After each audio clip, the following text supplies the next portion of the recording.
Die boek van Genesis is die eerste boek van die Bybel en die storielyn daarvan verdeel in twee hoofdele. Daar is hoofstukke 1 tot 11 wat die verhaal van God en die hele wêreld vertel. En dan is daar hoofstukke 12 tot 50 wat infokus en die verhaal vertel van God en slegs een man, Abraham, en daarna sy familie. Hierdie twee dele is verbind deur 'n verhaal aan die begin van hoofstuk 12. Hierdie ontwerp gee ons 'n wenk hoe om die boodskap van die boek as 'n geheel te verstaan en hoe dit die verhaal van die hele Bybel bekendstel. Die boek begin met God, wat die wanorde en die donkerte neem, soos wat dit in die tweede sin van die Bybel beskryf word. Uit dit bring God orde en skoonheid en goedheid na vore. Hy maak 'n wêreld waar lewe kan floreer.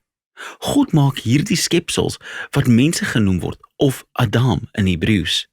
Hy maak hulle volgens sy beeld, wat te doen het met hulle rol en doel in God se wêreld. Die mense word gemaak om 'n refleksie te wees van God se karakter na die wêreld. Hulle word aangestel as God se verteenwoordigers om die wêreld namens hom te regeer.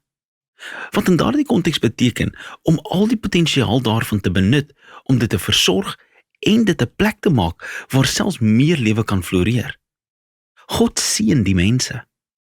Dis 'n sleutelwoord in hierdie boek. Hy gee hulle 'n tuin, 'n plek waarvandaan hulle begin om hierdie nuwe wêreld te bou. Die sleutel is dat die mense 'n keuse het hoe hulle hierdie nuwe wêreld sal bou.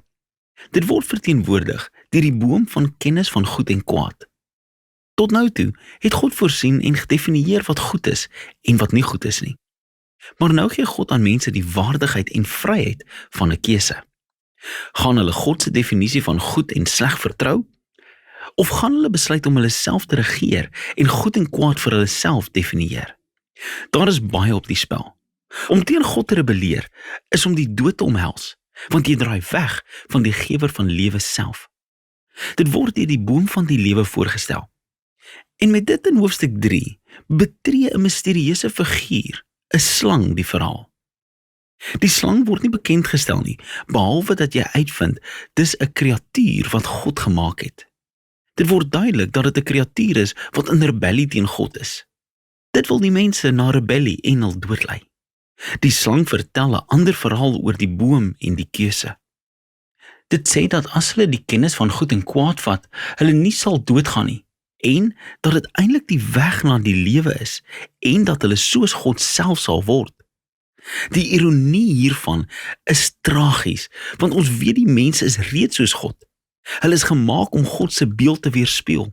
In plaas daarvan om God te vertrou, gryp hulle die kans om hulself te regeer. Hulle neem die kennis van goed en kwaad vir hulself en in 'n oomblik begin alles uitmekaar val. Die eerste slagoffer is menslike verhoudings. Die man en sy vrou besef skielik hoe weerloos hulle is. Hulle kan mekaar nie eers vertrou nie. Hulle maak klere en steek hulle liggame van mekaar weg. Die tweede slagoffer is dat intimiteit tussen God en die mens verlore raak. So hulle hardloop en kruip weg vir God. Wanneer God hulle vind, begin hulle mekaar blameer oor wie eerste gerebelleer het. Nou hier eindig hierdie verhaal. Daar is 'n reeks kort gedigte waar God aan die slang en dan aan die mens verklaar wat die tragiese gevolge van hulle dade is. God vertel eers aan die slang dat ten spyte van sy klaarblyklike oorwinning, hy bestem is vir nederlaag en om stof te eet. God beloof dat daar eendag 'n saad of 'n afstammeling uit die vrou sal kom wat 'n dodelike slag tot die slang se kop sal toedien. Wat nou baie goeie nuus klink, maar hierdie oorwinning sal met 'n prys kom, want ook die slang sal 'n dodelike slag toedien aan die afstammeling se haksteen terwyl hy vermorsel word. Dit is 'n baie misterieuse belofte van hierdie gewonde oorwinnaar. Maar in die vloei van die verhaal sover, sien jy hierdie is 'n handeling van God se genade. Die mense het pas gerebelleer, en wat doen God? Hy beloof om hulle te red. Maar dit vee nie die gevolge van die mense besluit uit nie.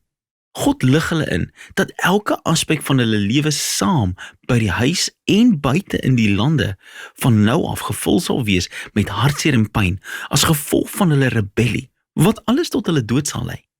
Van hier af gaan die verhaal al hoe verder agteruit.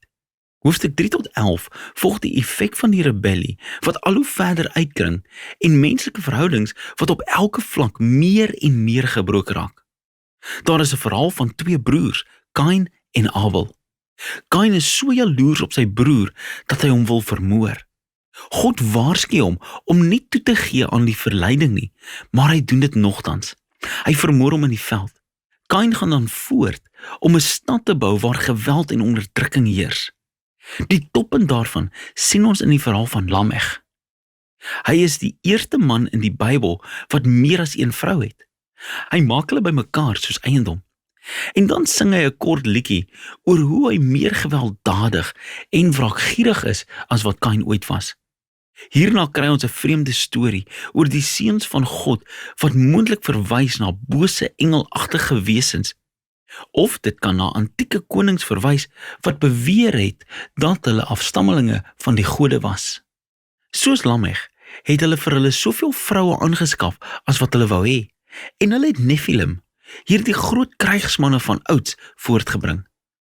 Watter beskouing ook al reg is, die punt is dat mense koninkryke bou wat God se wêreld met geweld en selfs meer korrupsie vul. In reaksie hierop hoor ons dat God gebroken is van smart. Die mensdom is besig om sy goeie wêreld te reuneer en hulle reuneer mekaar ook. So uit 'n passie om die goedheid van die wêreld te beskerm, was hy dit skoon van die mensdom se boosheid met 'n groot vloed. Maar hy beskerm een onskuldige mens, Noag en sy familie. Hy stel hom aan as 'n nuwe Adam. Hy herhaal die goddelike seën en stuur hom uit in die wêreld. So ons hoop is regtig groot, maar dan misluk Noag ook. En ook in 'n tuin. Hy gaan plant 'n wingerd en dan word hy smoordronk. En dan doen een van sy seuns, Gam, iets skaamteloos aan sy pa in die tent. Hier het ons nuwe Adam, kaal en skaam, net soos die eerste een. Die afwaartse spiraal begin weer. Dit alles lei tot die stigting van die stad Babylon. Die mense van antieke Mesopotamië kom by mekaar rondom hierdie nuwe tegnologie wat hulle het, die baksteen. Hulle kan stede en torings groter en vinniger bou as enigeen ooit tevore. Hulle wil 'n nuwe tipe toring bou wat tot by die gode uitkom, en hulle sal 'n groot naam vir hulself maak. Dis 'n beeld van menslike rebellie en arrogansie. Dis die tuinrebellie nou in groot letters uitgespel.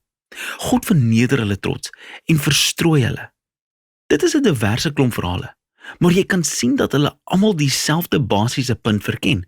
God hou aan om mense die kans te bied om die regte ding met sy wêreld te doen, en mense hou aan om dit te reuneer.